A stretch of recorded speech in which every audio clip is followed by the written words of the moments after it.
ಇದು ಆಗಬಾರದು. ಮತದಾರರು ಯಾವನೇ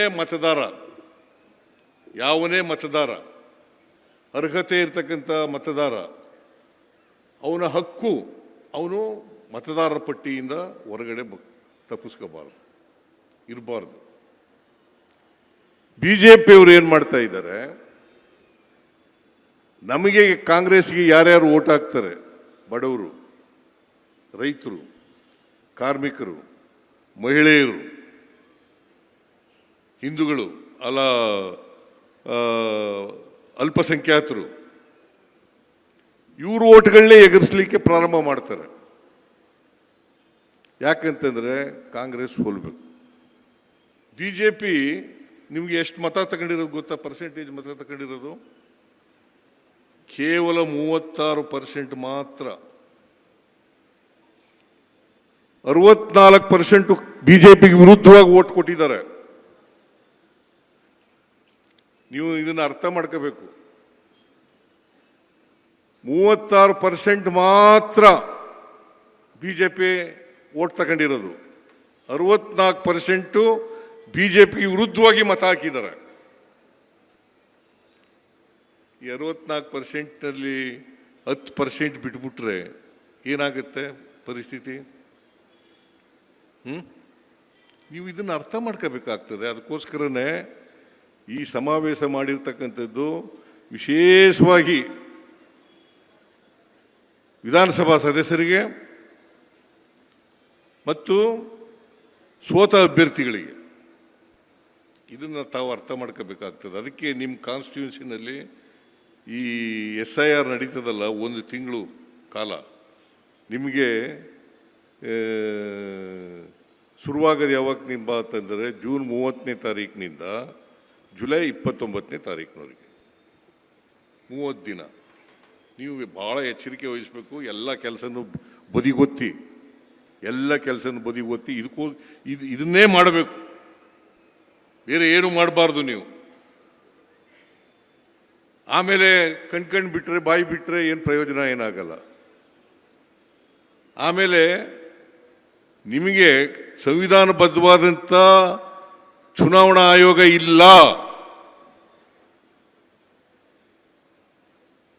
ಬಿಜೆಪಿಯವರು 2019ರಲ್ಲಿ ಎಷ್ಟು ಗೆದ್ದರು ಗೊತ್ತಾ ನಿಮಗೆ?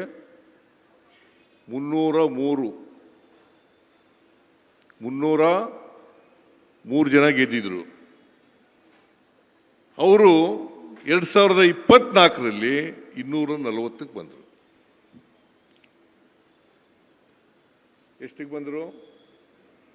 240ಕ್ಕೆ ಬಂದರು. ನೀವು ಇದನ್ನೆಲ್ಲ ಜ್ಞಾಪಕ ಇಟ್ಕೋಬೇಕು.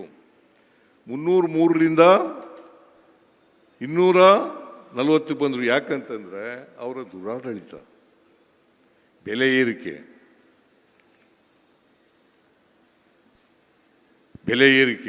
ನಿರುದ್ಯೋಗದ ಸಮಸ್ಯೆ, ಕೊಟ್ಟ ಮಾತಿಗೆ ತಪ್ಕೊಂಡಿರ್ತಕ್ಕಂಥದ್ದು. ಇದರಿಂದ ಪ್ರತಿ ಚುನಾವಣೆಯಲ್ಲೂ ಕೂಡ ಅವರು ಕಡಿಮೆ ಆಗ್ತಲೇ ಇದ್ದಾರೆ.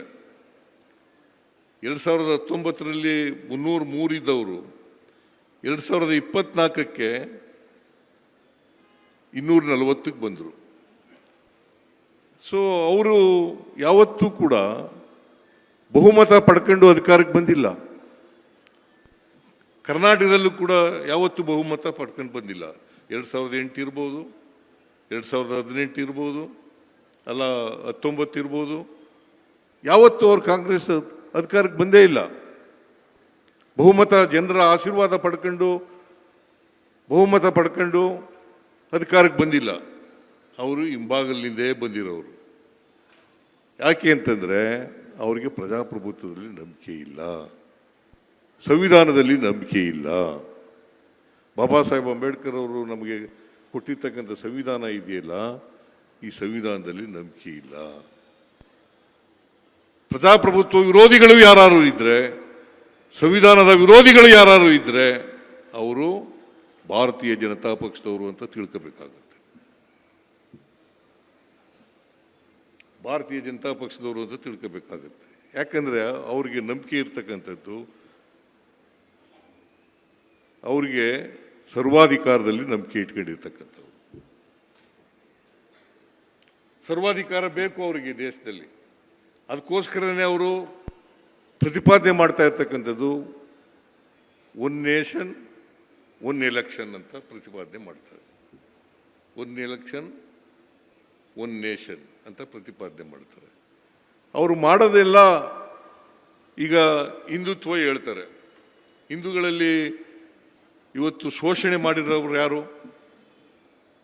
ಯಾರಿಗೆ ಶೋಷಣೆ ಮಾಡಿದ್ದಾರೆ? ಇವತ್ತು ಜಾತೀಯತೆ ಹುಟ್ಟಾಕ್ದವ್ರು ಯಾರು? ವರ್ಣಾಶ್ರಮ ಹುಟ್ಟಾಕ್ದವ್ರು ಯಾರು? ಶೋಷಣೆ ಮಾಡಿರೋರು ಯಾರು? ನೂರಾರು ವರ್ಷಗಳ ಕಾಲ ಶೂದ್ರರನ್ನ ಶಿಕ್ಷಣ ವಂಚಿತರನ್ನಾಗಿ ಮಾಡಿದವ್ರು ಯಾರು? ನೀವು ಇದನ್ನು ಅರ್ಥ ಮಾಡ್ಕೋಬೇಕಾಗ್ತದೆ. ಅದಕ್ಕೆ ಬಾಬಾ ಸಾಹೇಬ್ ಅಂಬೇಡ್ಕರ್ ಅವರು ಯಾರಿಗೆ ಇತಿಹಾಸ ಗೊತ್ತಿರಲ್ಲ ಅವ್ರು ಯಾರು ಕೂಡ ಇತಿಹಾಸವನ್ನು ನಿರ್ಮಾಣ ಮಾಡಕ್ಕೆ ಸಾಧ್ಯ ಇಲ್ಲ ಅಂತ ಹೇಳಿದ್ರು. ನೀವು ಇತಿಹಾಸ ಗೊತ್ತಾಗಬೇಕು. ನಮ್ಮ ಸಾಮಾಜಿಕ ಇತಿಹಾಸ ಪ್ರತಿಯೊಬ್ಬ ವ್ಯಕ್ತಿಗೂ ಕೂಡ ಭಾರತೀಯನಿಗೆ ಗೊತ್ತಾಗಬೇಕು. ಆ ಗೊತ್ತಾಗ ಮಾತ್ರ ನಾವು ಅದನ್ನು ಸರಿಪಡಿಸಲಿಕ್ಕೆ ಸಾಧ್ಯ ಆಗ್ತದೆ, ಹೊಸ ಇತಿಹಾಸವನ್ನು ಬರೀಲಿಕ್ಕೆ ಸಾಧ್ಯ ಆಗ್ತದೆ. ಇದನ್ನು ನಾವು ಅರ್ಥ ಮಾಡ್ಕೋಬೇಕಾಗ್ತದೆ. ಇದು ನಮ್ಗೆ ಅರ್ಥ ಆಗದೆ ಹೋದರೆ ನಾವು ಕೂಡ ಜೈ ಜೈ ಅನ್ಕೊಂಡು ಇರಬೇಕಾಗ್ತದೆ.